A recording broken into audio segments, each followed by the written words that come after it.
He spent the whole offseason saying, hey, we Jerry Jeudy, Marvin Mims playing the same role is probably something that he's going to get asked about on Wednesday at his presser. But, yeah, it's what's going on there. And that's the same during training camp. Like Marvin Mims didn't light up the world during training camp either. He had his good and bad moments. If you go back to the first preseason game against Indianapolis, he's out there with 13 units.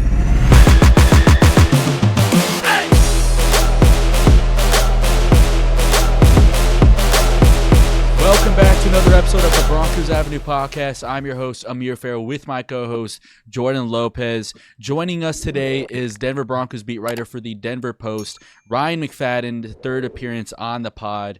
I'm super excited to have you back on the show. The Broncos, unfortunately, dropped their season opener in Seattle to the Seahawks, Geno Smith and rookie head coach Mike McDonald. Broncos offense struggled a lot in that one, but we want to go ahead and get your thoughts on that game and insight on the offensive performance in Sunday's loss. But Ryan, how are you doing, man?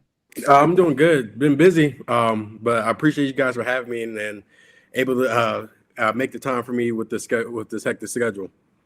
We appreciate you having on, Ryan. By the way, I do love the Creed poster behind you. I mean, it is pretty badass. I would say that. Thank you. I appreciate that, man. So first I want to ask you, like I mentioned, the offense on Sunday just scored 16 points for the third straight year in the Broncos season opener. Obviously, two safeties made it 20 points, but just struggling to move the football down the field against Seattle's defense, even a rookie head coach nonetheless. The quarterback play was inefficient, run game was lackluster, receivers weren't getting open. What would you say was the most concerning area of that offensive performance coming away from Sunday's loss? I think the most concerning thing is I would say the run game. Everyone's going to look at Bo Nix and going 26 for 42, 138 yards and 2 picks. Wasn't great, but if you looked across the other rookie quarterbacks that played on in week one, they wasn't lighting it up either. So, and he did look like a rookie out there. Let's admit that. Even though he had a solid preseason, this is the real thing. You're going against ones from the first to the end. To the end of the game. And Mike McDonald, even though he's a rookie, he is one of the more talented defensive minds in the NFL right now. And you saw that on Sunday. But going back, it's the run game. That's the key right there. That was something that going into the season, you wanted to see more consistency out of that, because you don't want to put Bo Nix in the position, especially as a rookie quarterback, where he's throwing 42 times a game. And the only reason he's throwing 42 times a game because you can't rely on your guys in the running back room to be consistent. They wasn't. You can't have Javonte Williams with 8 carries, 23 yards. Yeah. You leave Bo Nix no choice but to throw it 42 times when you're getting that. Now, one thing Aldrich estimated, he had 2 carries for 14 yards, but that 14-yard run on his first attempt before he fumbled, he lost the ball because of Julian Love knocked it out. I think that's a guy that I think should get a little bit more carries. Outside of 2, yeah, he had the turnover, but man, like when you look back at that game, there's not a lot of guys in there with that type of burst. He shot out like a cannon, he shot out like a cannon for that 14 yards, and that's what you drafted him for. That's exactly what he did in Notre Dame. He did a little bit too much trying to leap over a defender, but overall, that's something you would like to see out of your running back room moving forward. So that's probably my biggest concern right there is their rushing attack. And you hope moving forward you are in a position where maybe someone like Aldrich can get more carries, because I really like him. That was one of my favorite picks from the Broncos in April. Yeah, I'm glad you mentioned the running game. I think we can all agree that was one of the biggest disappointments in week one. But transitioning to the passing game, I know Amir has some questions about 2 other receivers, but I want to mention wide receiver 1 and 2, which looks like it's going to be Courtland Sutton and Josh Reynolds. I don't think they had the best game on week one. What are some of the things you saw from Sutton and Reynolds, and what do you think are some things that they can do better against the Steelers and how that dynamic can work out? Because having 2 big body wide receivers starting right now, I mean, I think we have a lot of receivers. We have actually 4, in my opinion. They'll all do the same thing with Sutton, Reynolds, little Jordan Humphrey, and Devon Vele. So I don't think, our 2 speedsters, and I know Amir's going to bring them up, and Troy Franklin and Marvin Mims really didn't play a lot. I mean, Troy Franklin was a healthy scratch, but in terms of Sutton and Reynolds, what can they do, and what can they do against the Steelers coming up? I think when you look at Courtland Sutton and Josh Reynolds, 5 catches for 45 yards. He probably had one of the best plays of the game when he had that when Bo Nix threw the back shoulder near the end of the first Yeah. half and the 25-yard completion. That's what you're going to look for. Those are guys to, make plays down the field with the 50-50 balls. But one thing about the passing game as a whole, I think there has to be some realization with the team as a whole that this is not – I wrote about this. You got to understand the personnel you have within your offense. And you look at what Sean Payton is trying to do offensively. I thought he was really conservative in the play call and trying to get the ball out of Bo Nix's hands quick, using the short passing game. But you don't have the guys on the field you're not looking at Cortland Sutton and Josh Reynolds, the guys that help you to throw the ball 2 yards and you're expecting them to get 10 yards after the catch. That's not their role. And I think that's part right there. You saw when you look at the passing game, you saw a group that was still trying to figure out one another, trying to figure out the play calling, trying to figure out a whole new quarterback. And against, to me, like I said, against a really good defensive mind in Mike McDonald. But yeah, I think what you saw from Cortland Sutton last year, what you saw from Cortland Sutton throughout his career, that's who he is. But the key is just like I'm always been questioned, like even last year with Russ, because you look at the offense, you look how they operate, it still looked the same. There's no, you have a new quarterback, but the way they run things is still look the same. And to me, my concern is this: is like if you're going to rely on this quick passing game, then you're going to have to get some guys on the outside that can generate yards after the catch. And those two guys are not. Marvin Mims played 12 offensive snaps, and Troy Franklin are inactive. And those are the two guys you should rely on to generate those yards after the catch. They're not out there, so that's my thing on there. Like I'm always been skeptical of that, skeptical of the play calling, just because it's like I see what Sean Payton is trying to do, but you just don't have the personnel. And one thing, and my last point of this, week one shows you one thing: this team needs a dynamic playmaker. Whether you figure it out one part, you drafted the quarterback, and this is the whole part of a rebuilding process or retooling or whatever you want to call it. This is the part, and the key is building through the draft. You're going to need a dynamic playmaker. Yes, Cortland Sutton is a guy, you rely on the 50-50 catches, someone you can throw the ball in the middle of the field for him to make plays, but you're going to need someone that just pressures defenses where they know, like, hey, this guy, they're game planning around just this guy. And the Broncos clearly do not have that, and that showed in week one. So you already touched on a little bit. I don't know if you can give us any insight here. No one really truly knows what's going on behind the scenes, but like, what would you say is your reason for why Marvin Mims has had such a lack of involvement in the offensive game plan? And then secondly, why is Troy Franklin so low on the depth chart and starting off his rookie year as a healthy scratch? So I'll give you on the Troy Franklin part, and this is what we saw throughout the whole offseason program and training camp. And Payton mentioned this early on, that every wide receiver is different. You're going to get your Justin Jefferson, your Jamar Chases, who could just go in and just light it up right away. And then he mentioned there's also guys that, because of the way they were used in college, the way certain offensive schemes they were running in college is a lot different in the NFL, is that adjustment process is going to take. And I think when you look at Troy Franklin, that was there. There's talent that's there, and that's why he made the 53-man roster, because you saw, like, you can't teach that speed. You can't teach that way he can generate yards at the catch. But in terms of understanding the offense and everything else, he's still, like, working his way to that point. And then also, too, you have to remember this. He's a very light body guy, and that's one thing Sean Payton said they want him to improve on, his lower body strength, because that helps out in protection as well, helps him in terms of creating separation from defensive backs. And that's the one thing I thought he kind of struggled with during training camp practices, is that he did struggle to create that separation, because you would see team drills and he's out there and he's not getting the ball. Like, he made some plays, but overall it's like there's moments where he's out there playing and you just like, where's Troy Franklin at? And it's because he just struggled to create separation. And that's the part for some guys who are trying to learn playing on an NFL level, and that stuff is hard. But yeah, you're going to need him to develop because, like I said before, it's like if you're going to rely on Bo Nix to have that, if you're going to rely on that short passing game with Bo Nix, you're going to need someone who can just generate yards after the catch. You saw that in Oregon where him and Tez Johnson, you can just throw a screen pass and they turn a screen pass into a 40-yard touchdown. That's what they did in Oregon. NFL's a lot, obviously the NFL is a lot different with the competition being much tougher, guys being a lot more bigger, but the Broncos seem they still want to do that to some degree, and they don't have those guys.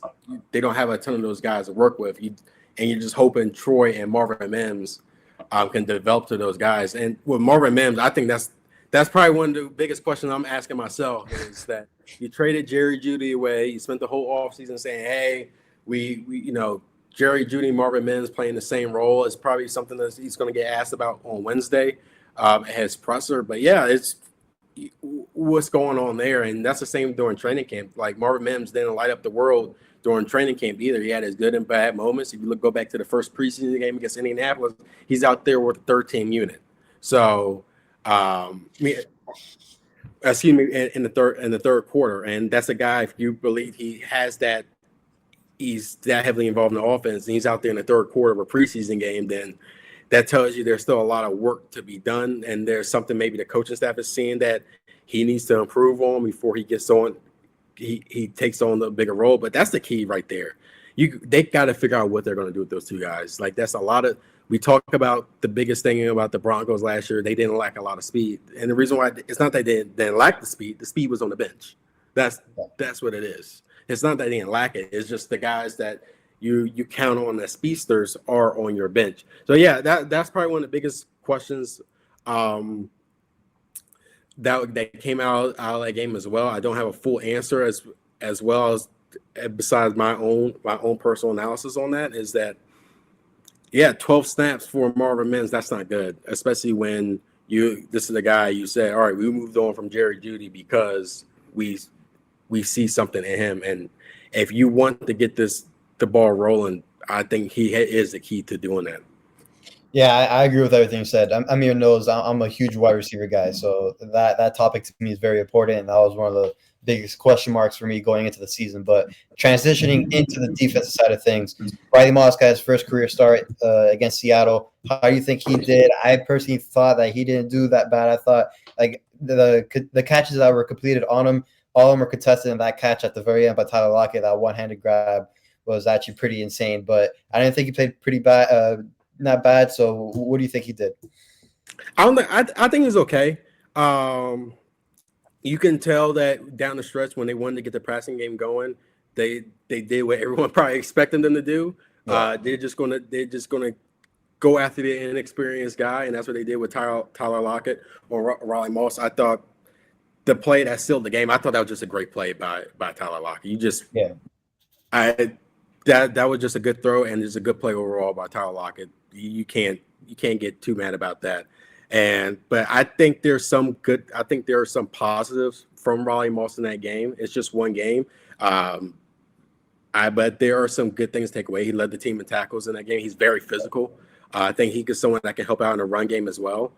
And I think he's going to improve over time. But that's someone like when you looked at that whole cornerback room, the guys that was trying to compete for the starting job, I did like Riley Moss just because he has that speed, he has that athleticism. He has it doesn't get talked about a lot, but he is a very physical defender and someone who's gonna go out there and make tackles and go out there and make an impact in the run game. But yeah, it was okay. It wasn't the best effort. You saw that like once again they were going to attack him, and that was the way to get their passing game going, just because Pat Surtain is who he is. Limited DK Metcalf to like 29 yards receiving yards. So you're gonna have to get the passing game going somewhere, and that's what they did by taking advantage of Riley Moss. But overall, I thought he was okay. Good stuff.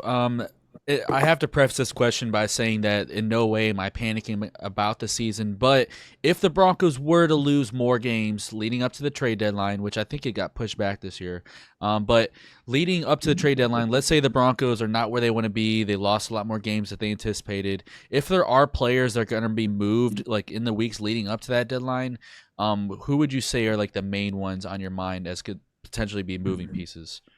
if you had to pick a moving piece, God, it's going to sound so. It's the obvious one that gets talked about all the time. It would have to be Cortland Sutton. Yeah. Because he still doesn't have guaranteed money on his deal, and he's unrestricted free agent in 2026, and that's still like I'm still not sold on if he's part of the long-term picture here in Denver as well. I'm still skeptical about that. But yeah, that's the one because you look at just off the top of my head, the Baltimore Ravens, they're going to need a wideout. And I wouldn't be surprised. And Pittsburgh is another situation too. After the whole Brandon Ayuk thing didn't fall in their favor, they could be someone at the deadline looking for a wideout.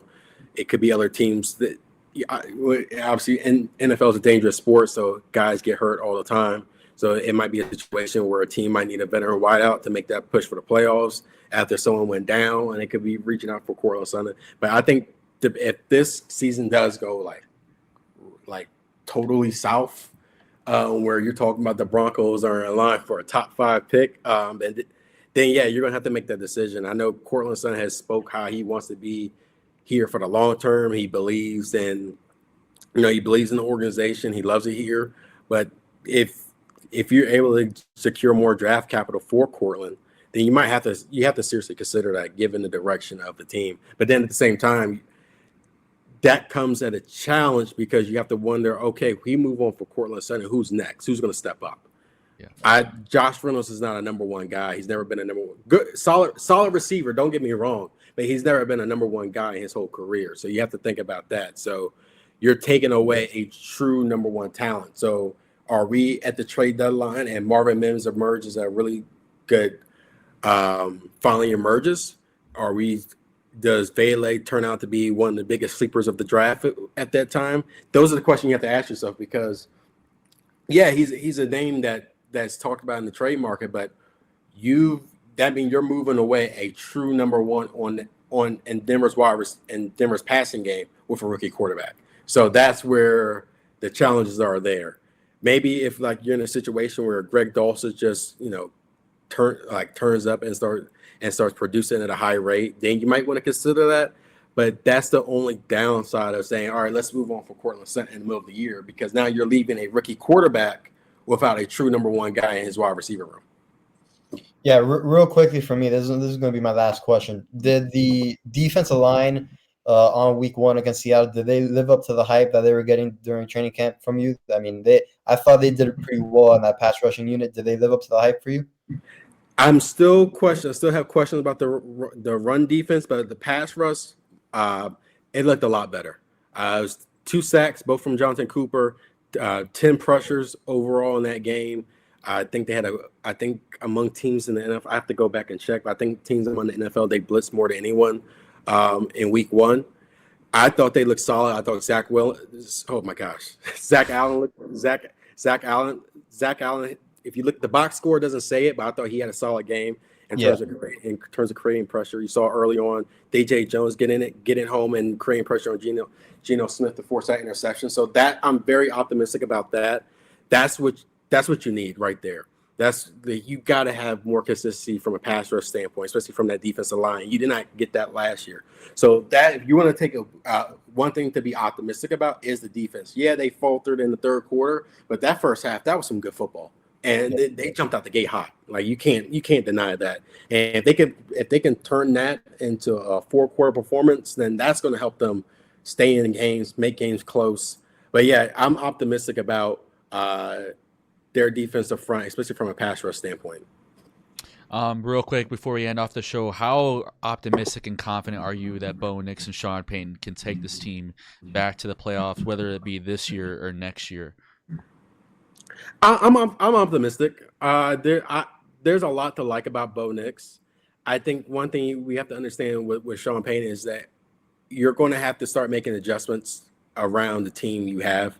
I think one thing we've noticed from the moves and the way he runs the game is like he's trying to run the Saints of the AFC West. And however, it's a whole new ball game. This is a whole new ball game for Sean Payton. And granted, this is like he's known as one of the best offensive minds of the sport, but you have younger coaches out there that took what he did and enhanced it in other teams. So it's going to take a lot of adjustment on both sides. Learning for Sean Payton, understand you don't have Drew Brees, you don't have Marquise Colston, you don't have Jimmy Graham, you don't have Alvin Kamara, you don't have Reggie Bush. Like when he was in New Orleans, he had a lot of talent to work with. This is you're going to have to have patience. You're going to have to try to work with figure out what are these guys truly good at. And that's going to take time. And it's going to take some ugly moments. This year might be one of those ugly moments. Who knows? Or they might surprise us all.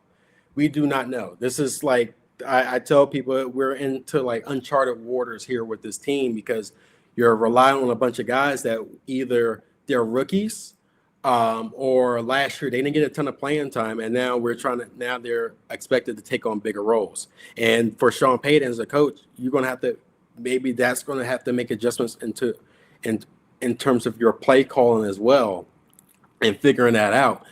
But I do think Bo Nix and Sean Payton, I think Bo Nix is the right quarterback for Sean Payton. Just given the fact this for his skill set and what Sean Payton wants to do, I think that's the perfect fit. And also too, him being 24 years old. Yes, he had 24 years old coming out of college. Yeah, that's people say, oh, that's old, but he's only 24 and he moves around very well. And I think that's the underrated part of his game. He is very mobile, and when he can take off, he can take off. And you hope to see that a little bit more, moving forward from him. But yeah, I'm optimistic with them at the present moment. I think it's just one game, but I think Bo Nix has a chance to have a solid career. And I think he's going to be fine. It's just going to take some time. And the key is how much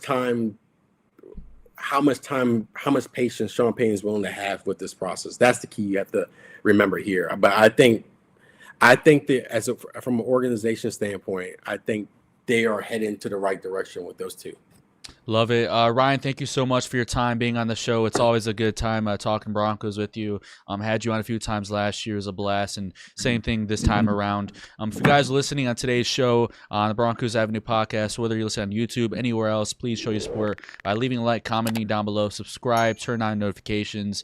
Appreciate everyone that tuned in to today's amazing show with Ryan McFadden. But I'm your host, Amir Farrell, with my co-host, Jordan Lopez. Today's guest, Ryan McFadden. We'll see you guys in the next one. Peace out, everybody. Peace.